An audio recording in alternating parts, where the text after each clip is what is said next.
testing 1, 2. All right, there we go. Awesome. So, good evening, everyone. Welcome to the very first CHS TED Talk night. I'm Mr. Donovan, and I've got the honor and privilege of being the club sponsor for the TED Club this year.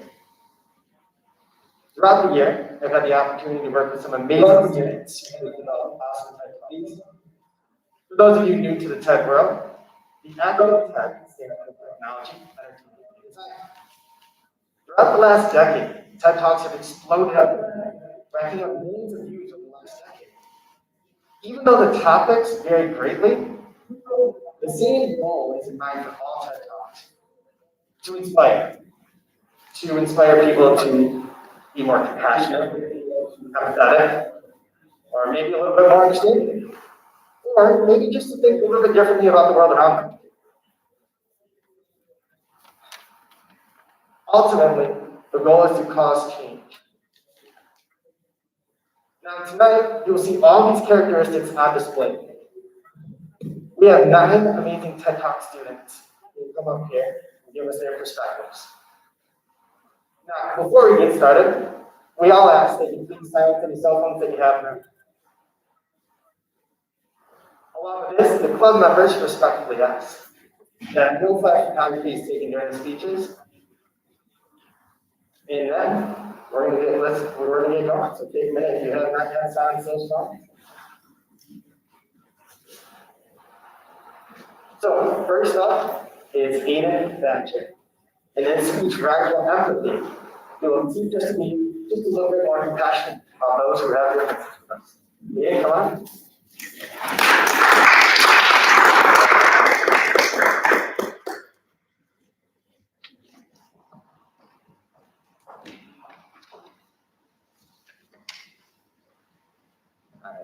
I'm sure each and every one of you have noticed the sowing of the seeds of conflict and division within American society during the past 25 years. It seems that every day, as a country, we get torn farther and farther apart, falling into the abyss of divisiveness, polarization, and hatred. This recent trend of division seems to be seeping into all of our society and lives. Just looking at the past year alone, it's more apparent than ever. We are in a time where we're faced with numerous hard questions, challenging both our identity and direction for the future. Plus, it feels that now, even our interactions with our fellow peers are often dictated by judgment and politics. It's not pleasant to acknowledge it, but the world today is deeply divided. However, we can find some comfort. Even though we are reaping the seeds we have sown, and despite us often making things worse, nobody wanted this. But we do have the power to make things better. And instead of feeling bad about where we are right now as a country, we should become part of the solution to this urgent problem. So, how can we take a crack at this problem? We know that the world is in less than ideal state right now and is plagued with political division. But what can we do? Well, the first step to solving any problem is pinpointing its cause and gaining valuable context.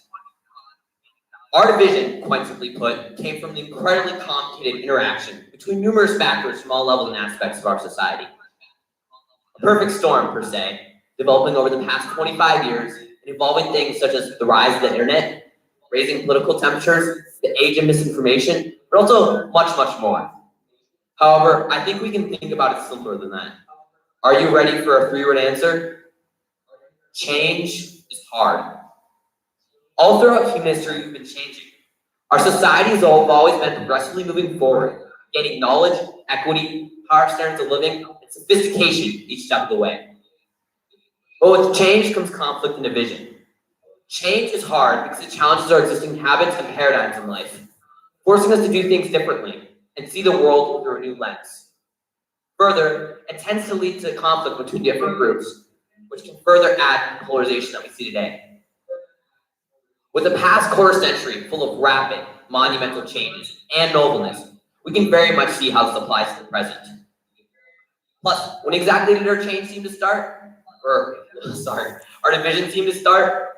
The middle of the 1990s, right as bipartisan cooperation and friendly political discussion started to decrease, and in turn, our polarization skyrocketed. So, now that we have the origins of our division in mind, let us actually cut to the chase. How can we solve it? What can we do? Well, change is something that's inevitable, so maybe we should look more on the personal side of things. My solution to creating a better world is what I call radical empathy. Let me explain.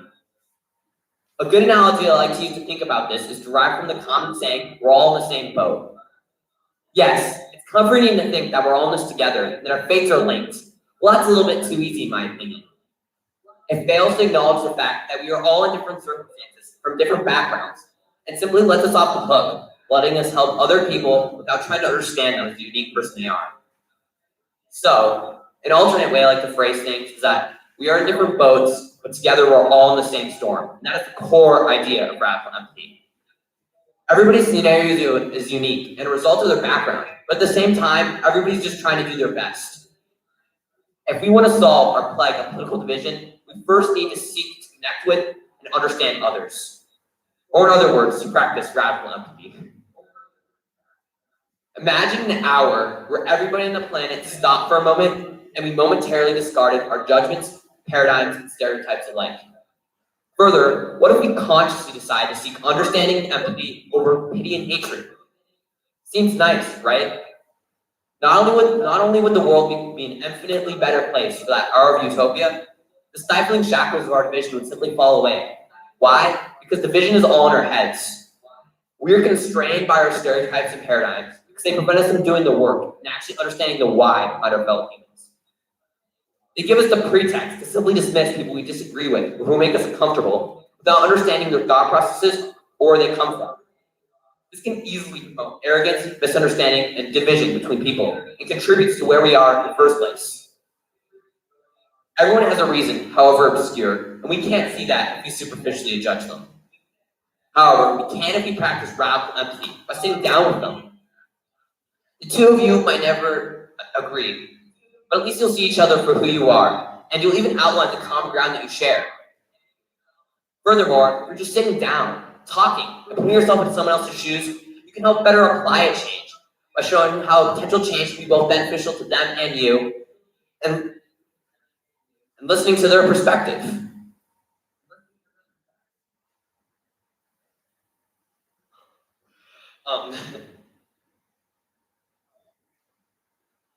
Additionally, you can even add reality checks to your own opinions by gaining access to perspectives other than your own. And bottom line, you can start to heal your own personal divisions. We all have a lot more in common than one would think.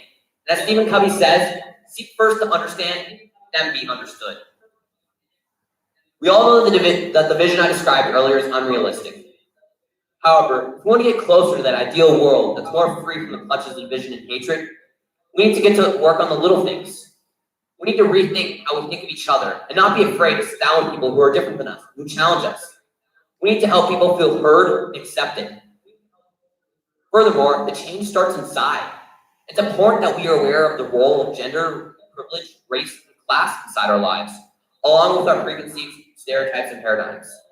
This can be hard and difficult to do, but they are all major components of the vision. All we have to do is make the decision to improve the world around us one step at a time. So, I challenge you to think about where you can apply this in your life, and where you can rethink things and connect with others. If we all do this, and all practice radical empathy, then we can solve a vast majority of the problems that we face today and create a better, more unified world for generations to come. Thank you.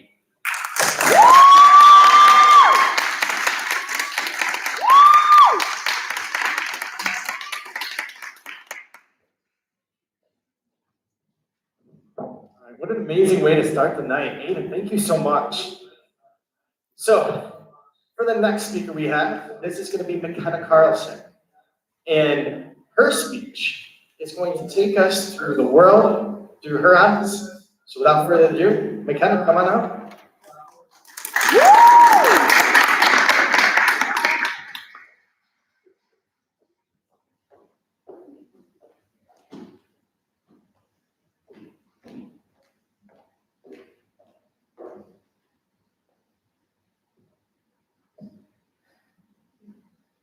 When I was 5 years old, I didn't watch cartoons or Disney Channel. My favorite program was the BBC series Blue Planet.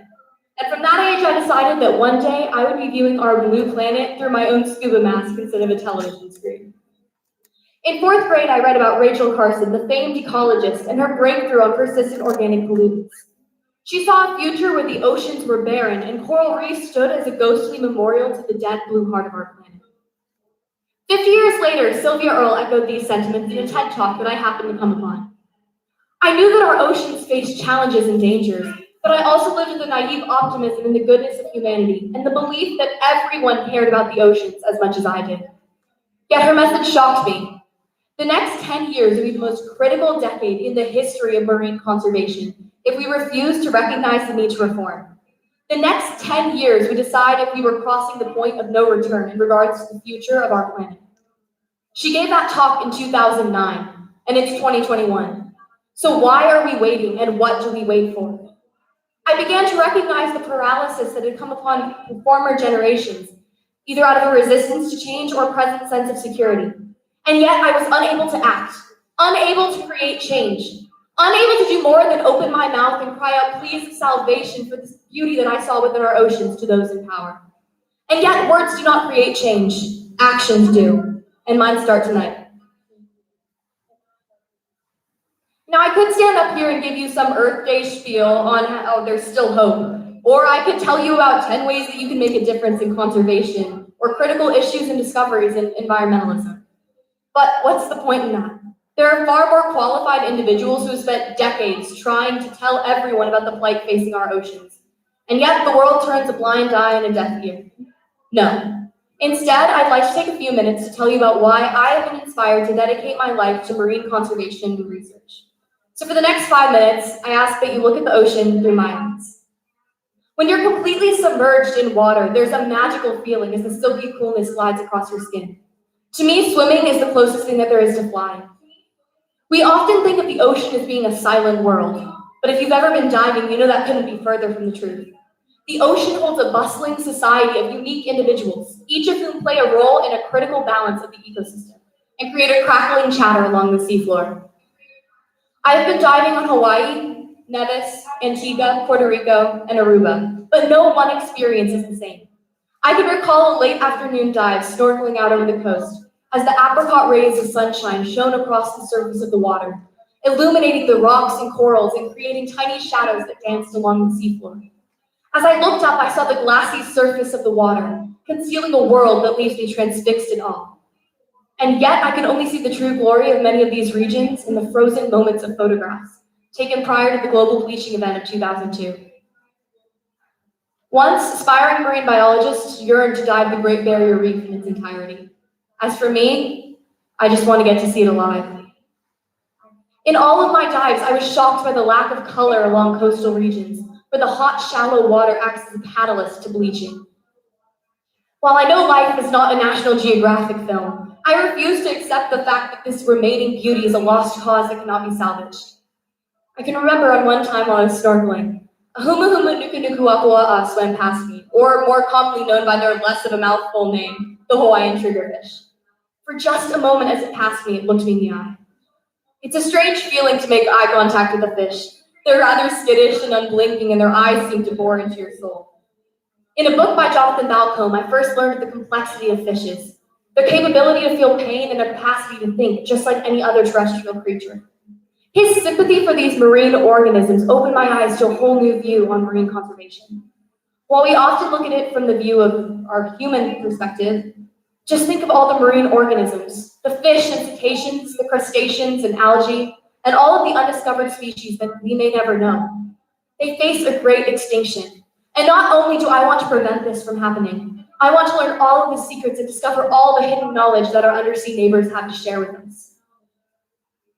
After all, the ocean acts as an encyclopedia to both our past and future, and allowing it to waste away is akin to letting the Ninevean tablets crumble or watching Alexandria burn. Now, I know marine biology is not a glamorous lifestyle. It's a lot of sitting on a boat or diving day after day, studying mundane samples of phytoplankton or performing marine autopsies. The amount of education required to have a career in marine research equals that of a medical professional. And yet resuscitating the ocean's ecosystems is not nearly so apparent as resuscitating human life. And thus it rarely pays off, pun intended. But I do see the light at the end of the tunnel, or rather the darkness that awaits if I don't make a change. My children may never see the Great Barrier Reef. They may look out over oil-slicked waves and plastic-covered shorelines.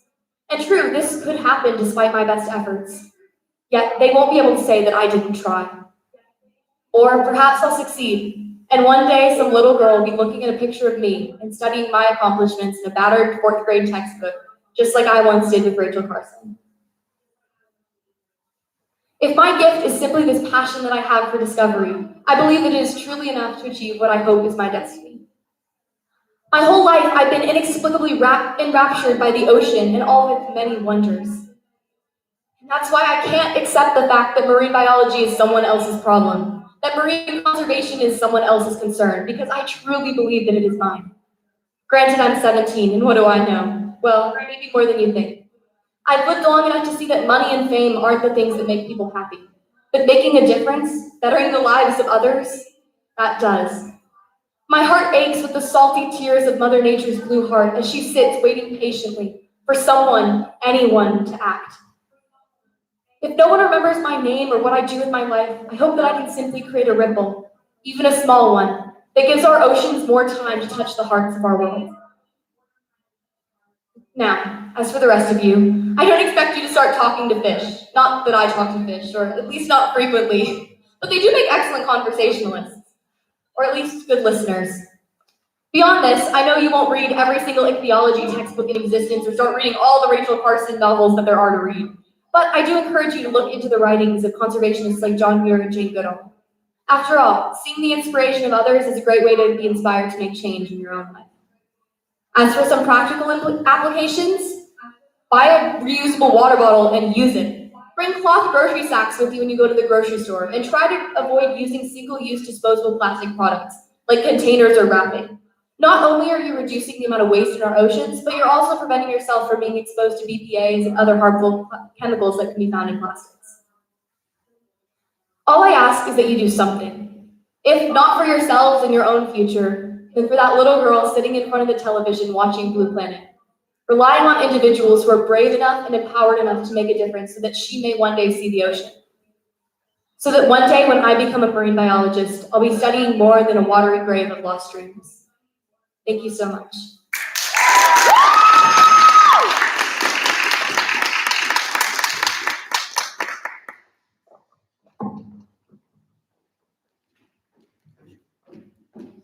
McKenna, thank you so much for sharing that perspective with us. Next up, we have Graydon Safchik. Now, Graydon is going to touch on something that impacts all Americans: health and our consumption habits.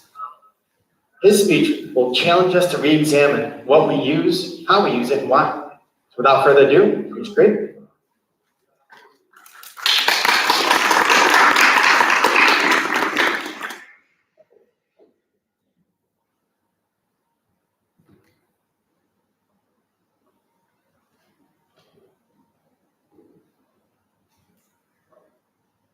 America is bad.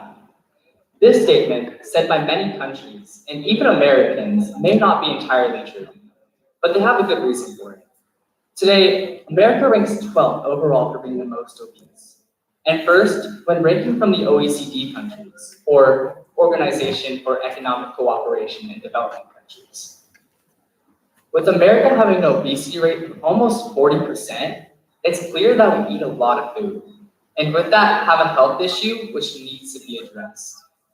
But even with all of this, is there still another health, environmental, and food issue in America which needs to be addressed? Today, America is one of the largest and fattest food producers in the entire world. And from this, it's commonly guessed that we just consume most, if not all, of our own food. However, when looking more closely, it can be seen that we throw away 80 billion pounds of food each year. That's equivalent to 1,500 Empire State Buildings, 3,500 Eiffel Towers, and over 2/3 the weight of the Great Wall of China. So, with all this food being thrown away on a constant basis, it leads me to ask, why do we throw away so much food? And why can't we just give it away to other countries or organizations which need it most? Before looking into this issue, it's important that we first figure out how we even got here. The idea of consumerism, which is what the food market is based on, has been around for centuries, but first started to take off in America during the Gilded Age with the introduction of nationwide corporations. These factories, fully stocked with employees, developed efficient tactics to exponentially increase their food production to meet the market demand. Since then, the increase of the market and competition has led to over 800 billion calories of food to be produced each day. However, with that, 30% of it is thrown away. So going back to my first question, why do we throw away so much food? Is it because we buy too much? Or maybe harvest too much? Well, it turns out it's a mixture of both of these things, along with other factors. Essentially though, the main reason we throw away food is because we don't know what to do with it. In a report through Ohio State University, it's been said that a majority of Americans think food waste is a dire issue today, but don't really know what to do with it, or how we even got there. So pinpointing it down, I figured out that the main source of food waste is found at the produce section of your local grocery store. This section, stocked with the freshest looking fruits and vegetables, provides healthy options for guests and customers to pick out and eat. However, a few days after buying that fresh looking banana, onion, grape, carrot, these foods can become secreted in your closet, pantry, or fridge, and might start to show a faint blemish, or scar even. And from this, most people think the food looks revolting, repelling even, and they have to throw it away. However, it's simply just showing the blemish and can be eaten or even given away if wanted to.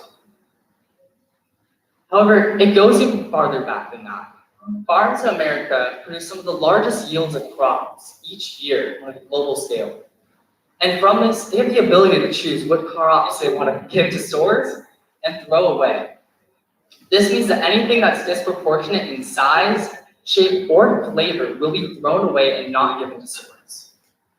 Stores also make this selection, throwing away any foods which don't meet their match portrayal, meaning that majority of the foods that are produced in America may not even reach store shelves. But even though Americans think blemishes and scars in size affect the quality of the food, many organizations and countries around the world still need this food to help their population grow and thrive. So why don't we not just give it to them? When looking at the initial costs and regular costs, it makes sense to, since after buying your planes, boats, and cars, it'd be very minimal to actually transport the food. And it would help the global population thrive on the needed nutrients to survive. When looking at the reasons why we don't do this, it can be seen because of legal risks that people might have when they donate it, even though this essentially is not true. Other people might think that they don't have enough space to hold the food and wait for people to pick it up, even though this also may be a bit challenging and not true since you can deliver it yourself. However, the main reason and why people choose not to donate food is because they don't even see it as an option. Donating food instead of merely just throwing it away has never been advocated to companies and people to do. And so generally, people have just forgotten about this as an option. And from this, continue to overbuy, overeat, and overwaste the food, creating and fueling both the obesity and food waste problem in America. So when looking on the basis of food in America and seeing what to do about it, I ask you to do one of two things. One, I ask you to question yourself at the store. Do you think you're gonna eat that dozen bagels, large salad, pound of apples? If you think it'll find itself in the trash in the next few days or weeks, I challenge you to question whether you need to buy that food right now, or wait until a later date so that you can actually eat it in the time period you want to eat it in. Not only will this let you have less food in your house, but it will also save grocery bill money. And it's one of the simplest and yet most effective ways in solving the food waste crisis in America. However, if you find yourself splurging on all these delectable produce items and not exactly eating them in the time period you want to, I urge you and challenge you to take the time Take the time to research what you can recycle or compost so that it can go to some places other than a dump or landfill where it will be wasted. Take the time to research, find, and go to your nearest food bank so that you can give the food to people who need it the most. Take the time to help support our global society thrive on the needed nutrients to function. Take the time to help build a better future society which is relieved of the growing food waste crisis in America. Thank you.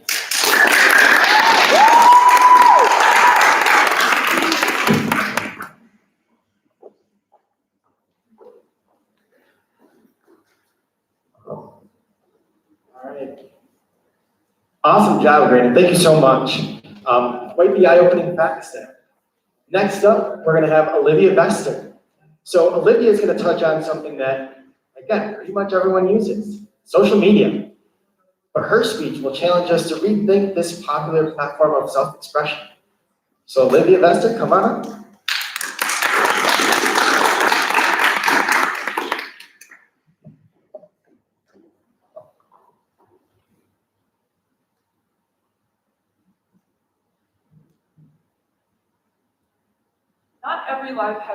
Not every life has to be lived extraordinarily. Movies, TV, Instagram, even the Snapchats a friend posts during some outlandish weekend adventure can leave a person feeling as though maybe their life hasn't been as fulfilling as what they've hoped it to be. What I want to do is encourage people to choose to seek ways to feel like they haven't wasted away, while also not chasing some unrealistic movie fantasy. Life has gotten too impersonal due to social media and the ideals pushed onto us by just about everything in a modern tech-based society. People, yes, even you and me, have developed unrealistic standards for our lives, with social media convincing us that our days should be filled to the brim with endless postable moments. The fear of missing out has always existed, but has been perpetuated drastically by social media, and this maximization is the result of a false idea of reality we've all, for the most part, created in our minds through said media. As the relevance of social media grows, the want to share every interesting event in our day-to-day lives grows with it. But why? I can't even remember when I stopped counting the amount of times my mom has said, "Why do people post everything on Facebook? It's not like anyone really cares." She says something within that ballpark all the time, but for a while, I don't think either of us truly realized the weight behind that statement. Sure, people care what you post online, but usually it's only in a way that impacts them personally. No one really cares about the concert you went to or the surprise party you threw for someone because it really had nothing to do with them. On the most basic surface level, people really only care about two things. Why weren't they a part of it, and what can they do to make up for the lost experience? Feeling like you've missed out and jealousy go hand in hand, and I think it's something we can all relate to despite it being hard to admit. Since the age of social media began, the people subjected to it have been made victims of their own perception of other people's lives and the significance that we place on what they are doing with them. I think it is too often that people find themselves thinking that because they weren't a part of something big, such as seeing a concert that everyone was at, means that they're void of the life experiences. People tend to dwell on those quick instances of the past far more than those of the present. The things people put online or choose to display on screen are the past. They are those little tiny glimpses of events that have already happened. And it's important to recognize that if you're seeing it now, it's something you've already missed. You don't need to fuel the fear of missing out because, simply put, as harsh as it may be, you already have missed out. But you haven't missed out on your own life experiences. You've missed out on somebody else's. Media pushes the idea that you need to show other people that you're enjoying things, that you're having a good time, but in the same instance, it tells you that you aren't doing enough. Every time I log into Twitter, I see someone say that the things they see their friends post online makes them feel like they're wasting their lives. And it's a tweet written by someone in their 20s. They're just getting started. That's the essence of the problem. Social media and TV tells us that everyone is always doing something notable, something post-worthy, and something you don't want to miss out on. But the average person doesn't need to and can't live in a way that presents constant opportunities for showing off to other people. Instead of sitting and panicking about what could have been, think about what can be. Don't just needlessly wonder about the birthday party you couldn't make it to or the hiking trip you weren't on. Plan your own. Invite your friends and make it an event. The only person stopping you from enjoying things without concern for what other people are doing is you. So, in the very early stages of speech writing, we were told that something we're supposed to have in these speeches, to wrap it up, is to create a call to action, which you probably have noticed by now, where we use our topic to give you a command of sorts that'll better your livelihood or just really make you think. My topic was a little more casual than one that I believe would require structured request to the audience, and I have a purpose for my speech that is actually the opposite of how I interpret the call to action. My purpose, as you have probably figured out, is to tell you not to let other people or social media, television, or anything of the sorts dictate your life. And by giving a formal call to action, I feel like I would be betraying them.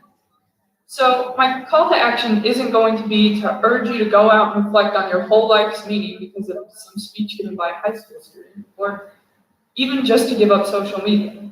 No. My call to action is just to encourage you to make decisions that lead you to live a life that fulfills your interests and not the interests of everyone we've been conditioned to please. Thank you.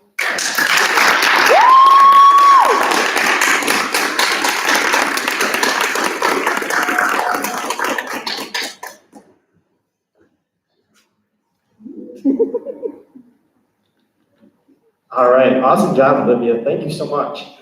Next up, we'll have Bella Busto. For Bella's speech, she's going to talk about something that we see very commonly in the workplace and in school, and very relevant to tonight, public speaking. Her take on it will challenge the way that we think about public speaking and the people that we watch on a daily basis. Bella, come on up.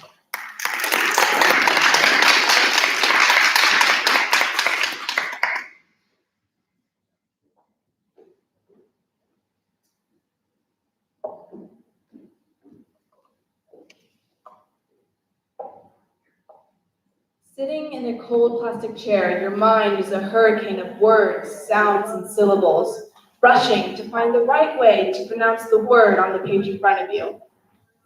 You've never encountered this word before.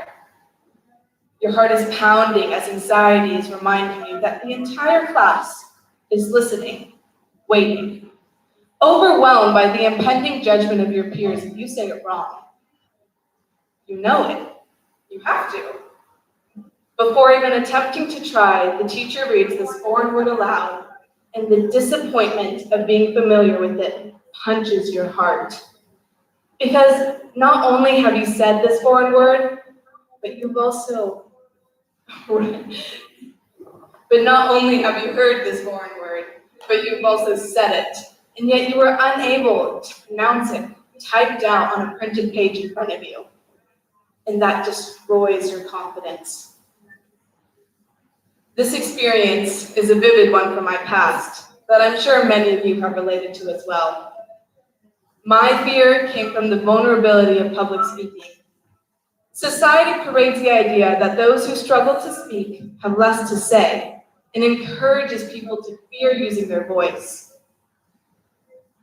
Simply struggling with common words made me feel as though my intelligence was a facade. You see, learning later on that an estimated 77% of people have some level of anxiety related to public speech, I knew there was something that had to be said. When the mind is in a vulnerable position, such as speaking in front of an audience, it rushes. Time is looming over you, and you either get stumped on by a word, or you make one up with the random letters you see fit to form a word. That could be completely different from the one on the page in front of you. The issue is, we don't comfort the one speaking.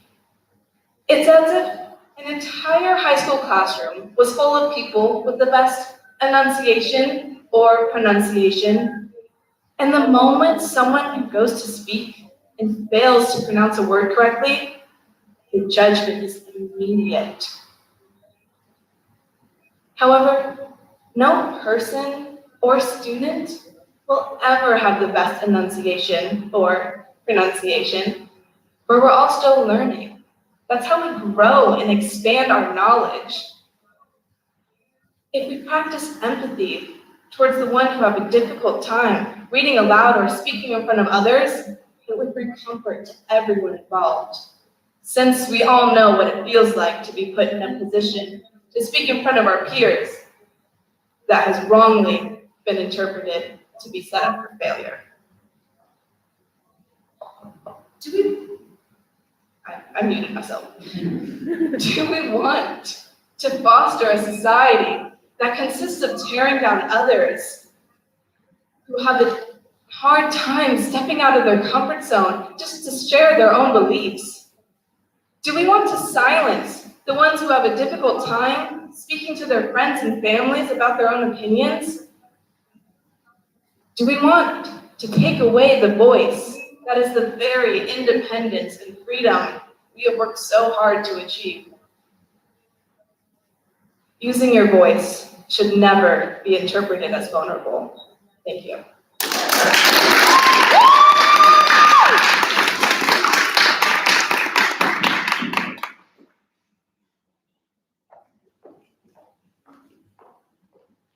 I think we can all relate to that speech a lot. We've all been there. So, Ella, thank you for painting such a vivid picture of what's something we've all gone through. Next up will be Amy Williams. Amy will be taking us through one of the most fascinating parts of the human experience, dreams. She'll go over some research and talk about how these dreams can play a role in our lives. Amy, come on up.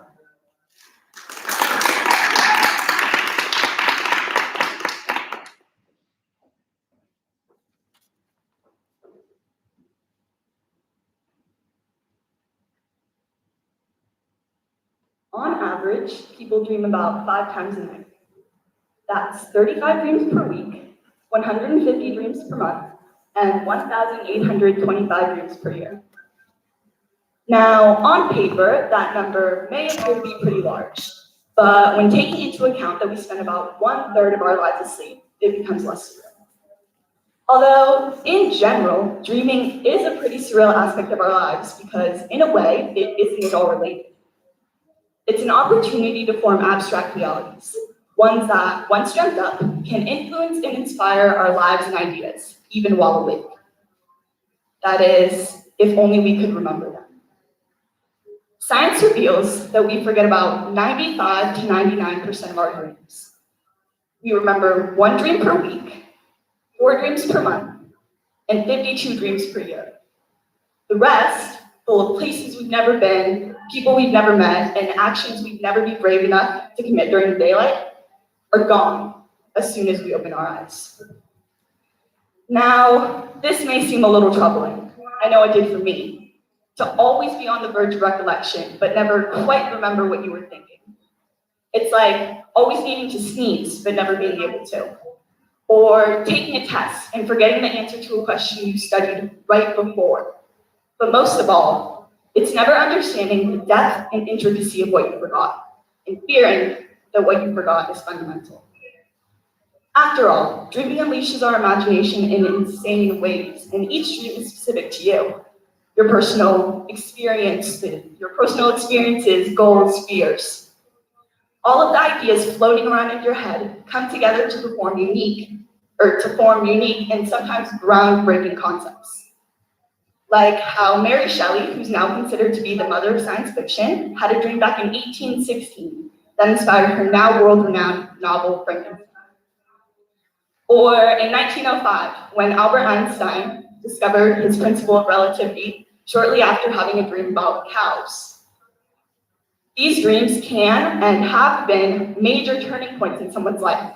Or on the flip side, they can just be entertaining. I remember one time in 6th grade, I had a dream about my best friend Amber's dog, Booty.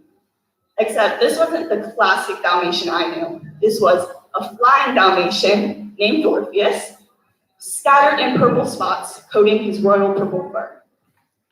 Needless to say, I never saw Louis quite the same. This is a dream my best friend and I still talk about to this day because it was something so random, yet so specific. It's something I don't know if I could have come up with had I not been dreaming, which is why forgetting can be so scary. Because what do we lose when we wake up? Is it a random narrative about a magical canine? Or is it your next big dream, your next big aspiration? The fact of the matter is no one knows. As much as I'd like to, I can't stand on this stage and dissect every forgotten possibility because we don't know what we don't know. Dreaming is a major aspect of our lives, but it's not exactly something we can study in a laboratory. Whether humans can't remember dreams because of the neurochemical conditions in our brains, or simply because we don't bother to remember every single thing in our lives. It's obvious that we don't remember them all, but that shouldn't downplay or invalidate the ones we do remember. I bet you don't remember every moment you spend with your family, but that doesn't make it any less special. Despite these lost memories, we can choose to overlook them and appreciate the dreams we do retain. Dreams about the things we love or the things we hate. Dreams that incite us to chase after what we want, or nightmares that teach us to appreciate what we have. All of the fantasies that are formed when our imagination runs free. Something that makes dreaming so special because it's one of the few times that our imagination actually retains no constraints. That's the problem.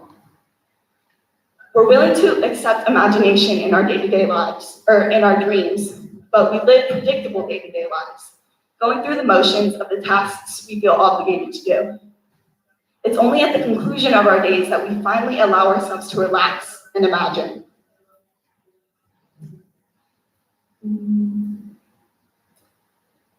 As a society, we need to stop believing the myth that you're either a dreamer or a doer. These roles are not mutually exclusive. Just because something begins as a dream, whether it's something you imagined while you were sleeping or something so crazy it defies expectations, doesn't mean it can't transform into a reality. Just look at Mary Shelley and Albert Einstein. They realized that you don't have to be sleeping in order to be dreaming, and that sometimes the dream isn't just a dream. It's a feeling, an idea, a possibility. That's why it's time we replace possibility with performance. It's time we take our dreams and act on them instead of leaving them to become blurred and imperfect visions. We may lose something when we wake up, but it's only when we acknowledge how we craft our own narratives that we'll finally wake up.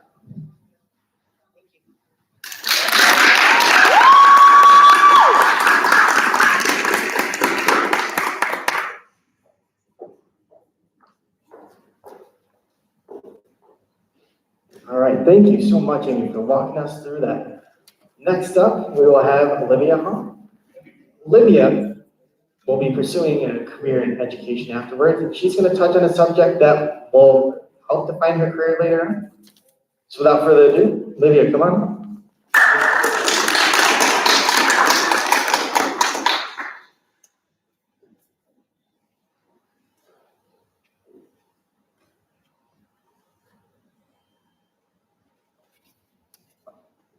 Women by no means are absent from history. So why are they absent from our history classrooms? Looking back, I personally don't remember finding my own female role models until I was much older. Not because I didn't want to, but because I didn't know where to look. We may have had the internet, but as a second grader, I had no clue what Google meant. All I knew was how to get to Club Penguin. And throughout all the history class I've taken, women have been present, but always on the sidelines. There's well-known names that may come to mind, such as Rosa Parks, Harriet Tubman, and Elizabeth Cady Stanton. And then there's women who are only known for the crazy stories about their lives, such as Cleopatra, Joan of Arc, Marie Antoinette. Quite truly, it feels like our stories have been lost in translation. And it's not necessarily the teacher's fault. It's what has been instilled in our society to prioritize. I, as well as many other young women, grew up with very few female role models, putting us into a box about who we can be from the very beginning. One of the more noteworthy experiences I had was in 5th and 6th grade when I participated in my class's Notable Nights. This was an after-school event where we would choose an influential person from history and then practically embody them for a night. Parents would come and we would have to answer any question they asked, just like the person we chose would. So the pressure was definitely on. The worst part was that it wasn't even for my history class. My English teacher put this on, and until she left, it became a yearly tradition for students. Being able to choose my own influential woman to study instilled in me a will to learn more. And that opportunity came the following year when I first probably learned about the early 1900s feminist movement. I remember sitting in my 7th grade history class, and my teacher put on the movie Iron-Jawed Angels, where the Hilary Swank played the role of Alice Paul. Alice Paul was a force to be reckoned with, and is mostly known for her hunger strikes in prison while fighting for women's suffrage. After seeing the bravery and courage these women, especially Alice Paul, exhibited, I became inspired and wanted to make a difference in this world, just like she did.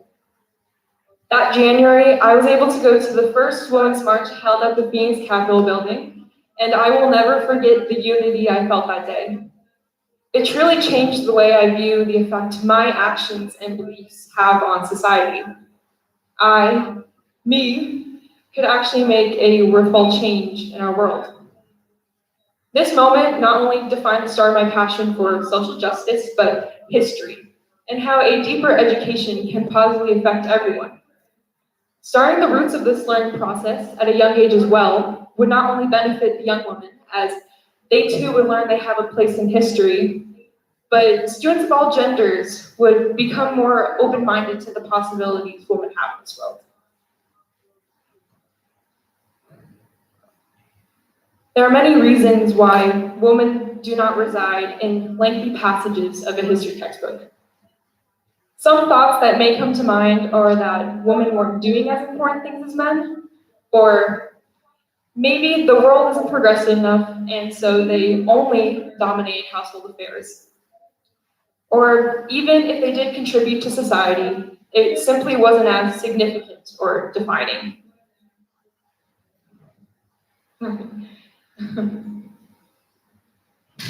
During my sophomore world history class, I had to read 1 to 2, if I was super lucky, chapters of my history textbook per week.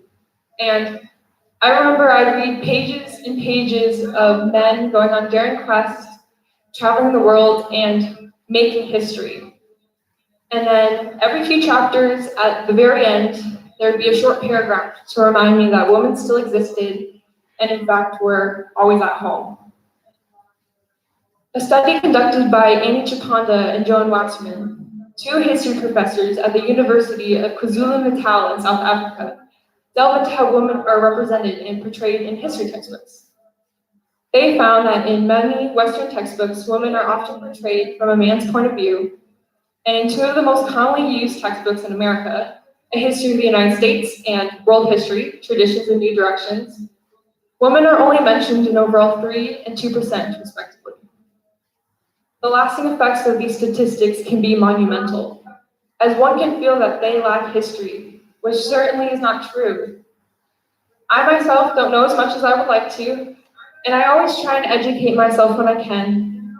But if I can recite countless men in history and what they did, but only a few women, I think there's more to be done systemically. And the implementation of this curriculum isn't far-fetched at all, as it's quite possible for students to learn about the women who got us to the point we are today, because what kid doesn't want to learn about heroes? We may know what to teach, who to teach about, how we're going to teach it, and why we're doing it. But the real question is when. When will we finally take that next step? Adding a deeper glance into the lives of women is a great start, but we must not do so to only increase these percentages. It's not just about adding up more information, spitting out more random facts to meet a quota of equality, but to truly recognize the monumental role women have played in our nation's and even the world's history. Some examples I bet you never heard about include the likes of Virginia Hall, a British and American spy during World War II who became the most decorated female civilian, or even Patsy Mink, the first Asian American woman and woman of color ever elected to the House of Representatives in 1964, or even Marsha P. Johnson, a gay liberation activist who became the face of the Stonewall riots in 1969, which served as a catalyst for the LGBTQ plus rights movement. This is what should be taught. Bringing representation to the forefront of our classrooms is vital, and although it's still just as important to learn about the history already taught in schools, no harm is done by adding these women to the list of must-know historical figures. I know that if I had more female role models growing up to bring a sense of belonging in this world, I wouldn't still feel sometimes like I'm stuck in that box. And as I enter college next year, I look to bring this along with me throughout my education, as I do plan on studying history education.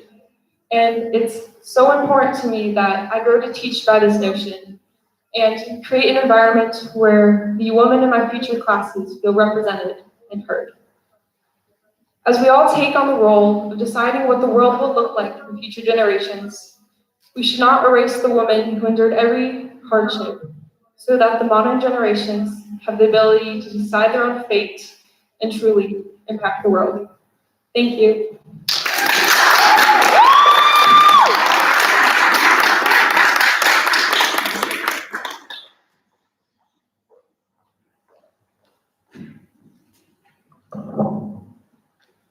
Well done, Liv. Thank you so much. Our next speaker is our vice president of our club, Delaney Lutton. Her embrace of internet culture as a kid inspired her to pursue her passion of linguistics, something we use every day, but maybe we can learn a little bit more about. So without further ado, Delaney, come on up.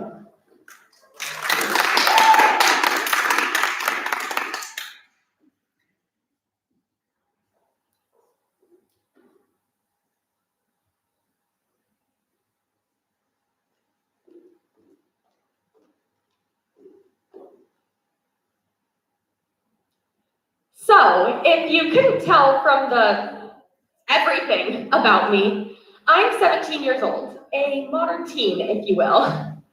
Maybe it's the way I look, or the fact that I just made a John Mulaney reference, but I'm sure that something about me has definitely screamed, yep, that kid grew up on the internet. But hey, I'm actually really grateful for my middle school obsession with the internet, because one single YouTube rabbit hole is what brought me to my life's passion. Linguistics, the study of language's structure and evolution. So I was scrolling along one day, from cookie recipes to movie reviews, when I came across a video of a dialect coach explaining how different accents are developed over time. And that was the start of it all for me. What I didn't realize at the time was this topic that I found interesting enough was actually so complex and far-reaching. Nor did I realize that it would actually expand my social awareness and empathy. Linguistics, the very thing that forms the way that we communicate with one another, is actually the hidden key to moving along the current of social change. So when I tell people that I'm studying linguistics, I'm usually met with a blank stare. It's not something most people know a lot about, let alone something they really care to know about. But what connects us, if not language? It's all around us in the most obvious and the most unexpected ways. It's that person you know who says, hey y'all, because English doesn't have a good plural word for you. It's the pronouns you see in someone else's social media bio. And it's that insurmountable distance that you cross when you say, or maybe sign, hello. So recently, pronouns have been a bit of a topic of discourse in and out of the linguist community. To put it simply, pronouns are just words that take the place of a noun in a sentence in order to make things a little bit more efficient. Or, as some people like to think of them, words that are currently bringing about grammar anarchy and the end of civilization. Most English speakers are comfortable using the pronouns he or she when referring to a singular third person. Anything else, and the heads can start to roll. As a linguist, I am a huge proponent of using a singular they pronoun, as well as the invention of new gender-neutral pronouns, aka neopronouns, such as ze or a.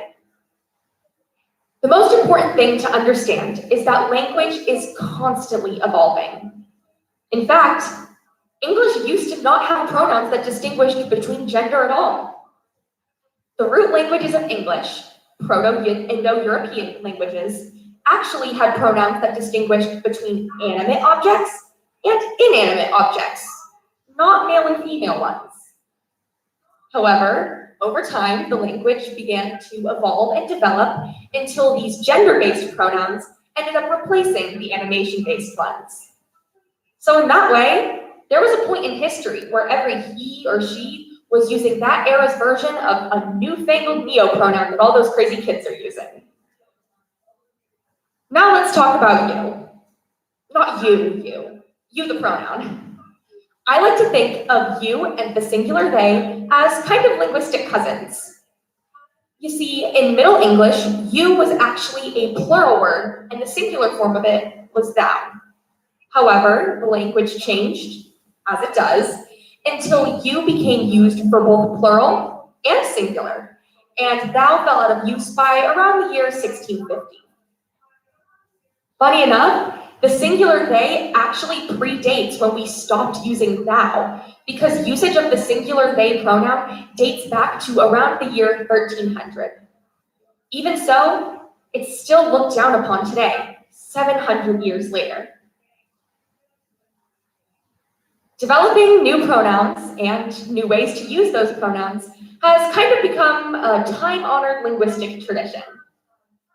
Nowadays, people are becoming increasingly open about their non-binary gender identities, signaling that it is time for the language to catch up to our culture. Certainly wouldn't be the first time. This easy change in the way that we speak can mean the world to someone who has felt trapped their entire life in a prison of their own gender. And this use of gender-neutral pronouns can be extremely affirming to all of the marginalized people who use them.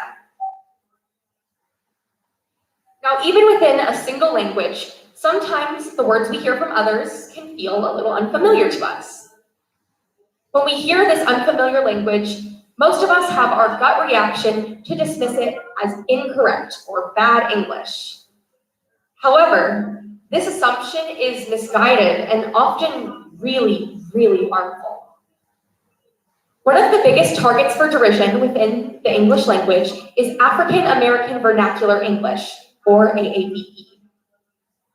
The story goes that communities of enslaved Africans developed their own manner of communicating by combining the language forced upon them by their captors, English, with their own native African languages. The hybrid language that was created evolved over time into what we now know today as AAVE. It's its own recognized dialect of English with its own sets of rules and its own distinguishing features. Now, I think AAVE is really, really fascinating. But personally, my favorite feature is a verb tense called the habitual be. If you've ever heard someone say something along the lines of they be working or she be walking, then you've heard the habitual be, even though you might not have known it. The habitual be is simply a verb tense that expresses that someone does something often, and the word be is what signifies the habit of that person. In general American English, we simply don't have the tools of grammar to express this idea in the same way. So a speaker of general American English might hear the habitual be and just think it's bad English. African American Vernacular English is its own recognized dialect of English, just as valid and real as general American English or general British English. Yet African American Vernacular English is the only dialect that can prevent you from getting a job.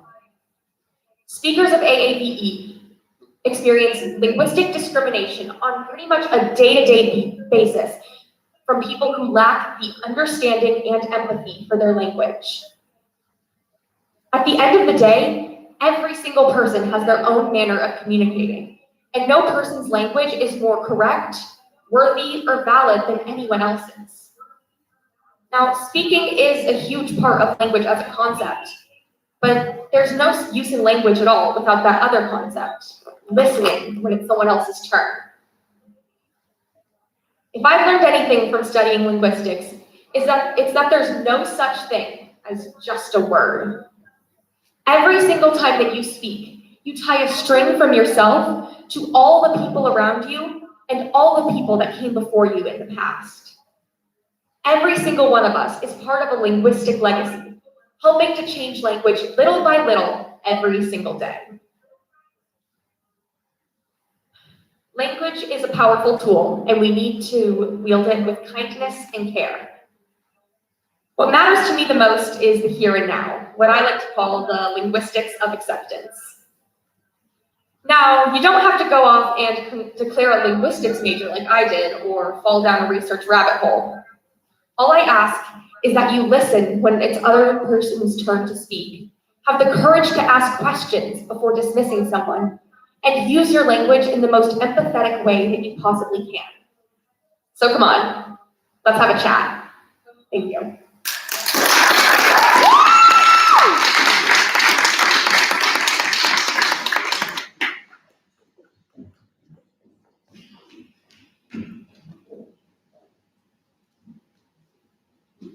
By special request. Awesome job, kiddo.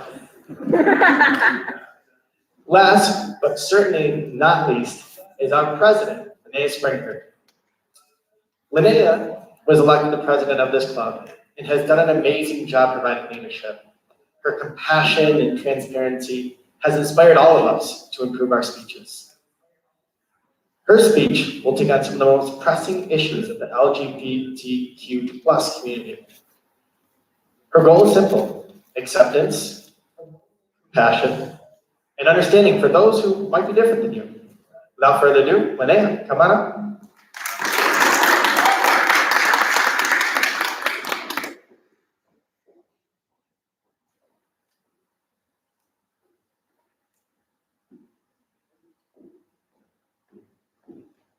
Before I start my speech, I'd like to thank you all for coming out tonight.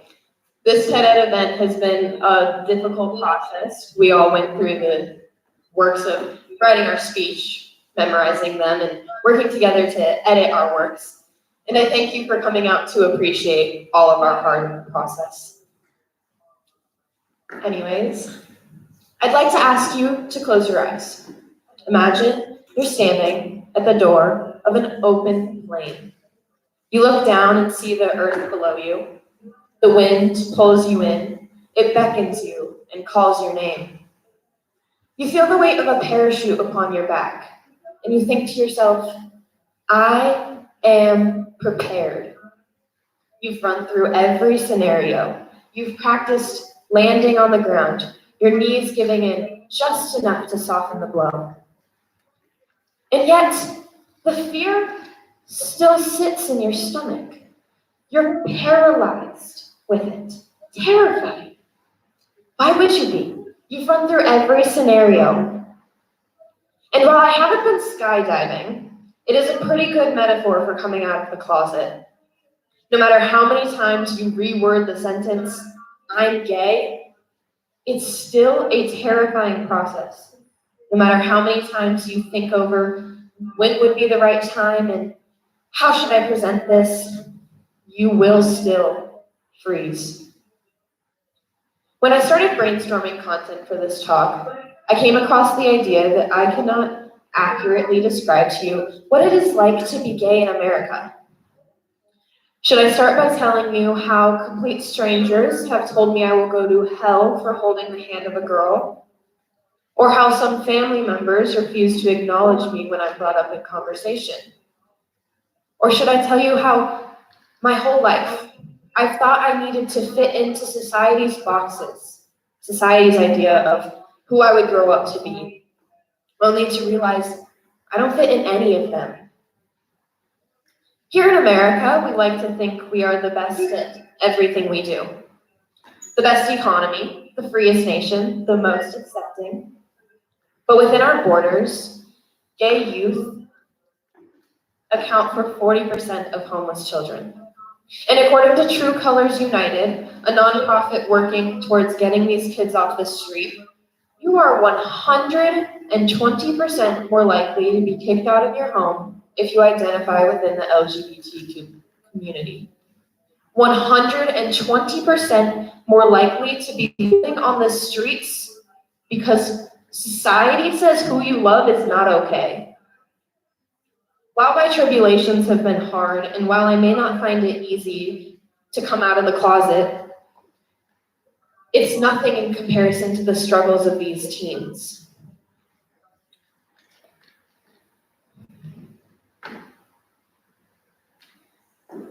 That's awkward. Now, growing up gay meant not quite fitting into the role of a pretty little princess who wanted to grow up and meet her Prince Charming. Rather, you could find me on the basketball courts with skinned knees and fists at the ready if any of the boys tried to tease me. My parents never forced me into dresses, but that's not to say society didn't. Watching TV meant seeing little girls playing with Barbies and going shopping with their moms, while the boys played outside and went fishing. So when I preferred to play sports, I was teased relentlessly. My peers called me names, but even the adults in my life asked me condescending questions like, how are the boys gonna like you? Don't you want the boys to think you're pretty? They won't think you're pretty if you're wearing dirty basketball shorts. How do I begin to quantify the effect these words had on me and other female-identifying gay youth? Because this isn't a niche experience that only I encountered. Heteronormative culture is the idea that even from the ripe age of 6, we ask our daughters what boys they have a crush on. We place our children in boxes. We give them the A-OK to start suppressing their feelings because that's what society wants. We tell our daughters to put on dresses because that's what the girls on TV do. In the new age of more liberal administration and LGBTQ activism, we as a society have made it a habit to clap for those in power who do the bare minimum.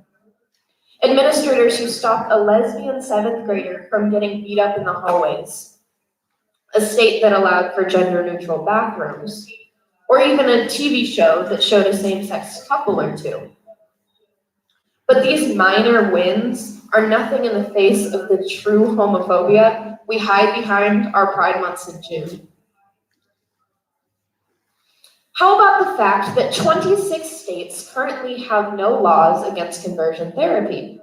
Arizona itself has no laws against these traumatic camps. Not only do kids walk out thinking there's something wrong with them, they're also told they're sick and that they're messed up and that they will never be happy unless they love who society tells them to. Now, having only scratched the surface of heteronormative culture, it's easy to see how this could only spiral. We could only go deeper into the gender exclusive and honestly toxic ideals of our society, not only in America, but in the world. But I hope just having scratched the surface, you can see how much work still needs to be done, despite same-sex marriage being legalized in 2015. With these stereotypes, it's no wonder that even in 2020, a year we thought we were being active, thought we were speaking up for those who struggled, 40% of gay people, not just kids, in America said they contemplated suicide, according to the Trevor Project. We are not more accepting. We simply hide our ideas behind minor words. Now, I don't want to be all negative. And while there is more work to be done, we're still way farther than we were a decade ago, 2 decades ago, etc. But what do we do? We're still so far off from true equality. It seems like the path is endless. It's not. First, recognize that we have all made mistakes in the past, but move forward with a more accepting mind and open thoughts. Ask your peers, your coworkers, your family members, anybody you know that may have recently come out of the closet, how they're doing. And tell them you understand that just because they came out doesn't mean that fear dissipates. Just because they stepped off that plane doesn't mean they're ready to face the world. Then, participate in Pride Month if you so choose, but keep us non-straights in your mind year-round, not just those 4 short weeks. As Americans, we hold the power to change our nation. We single-handedly can change our world. Yes, every single one of you. So take a few moments to make simple mental changes so that we can together make our nation and then the world more accepting and more inclusive and more compassionate. Thank you.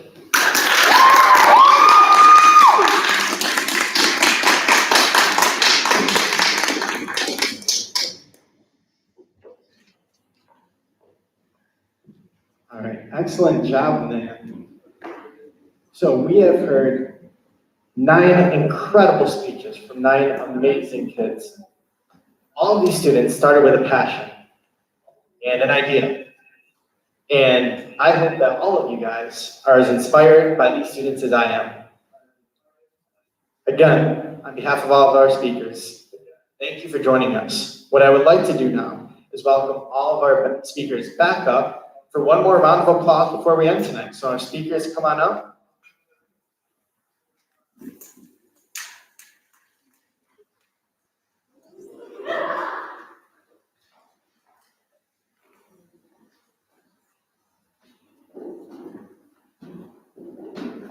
And the people here, can we give them one more loud round of applause?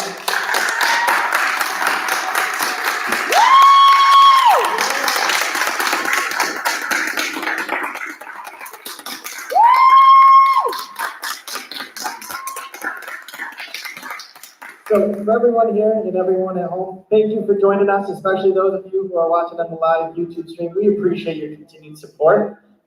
Thank you again for coming out. We'll leave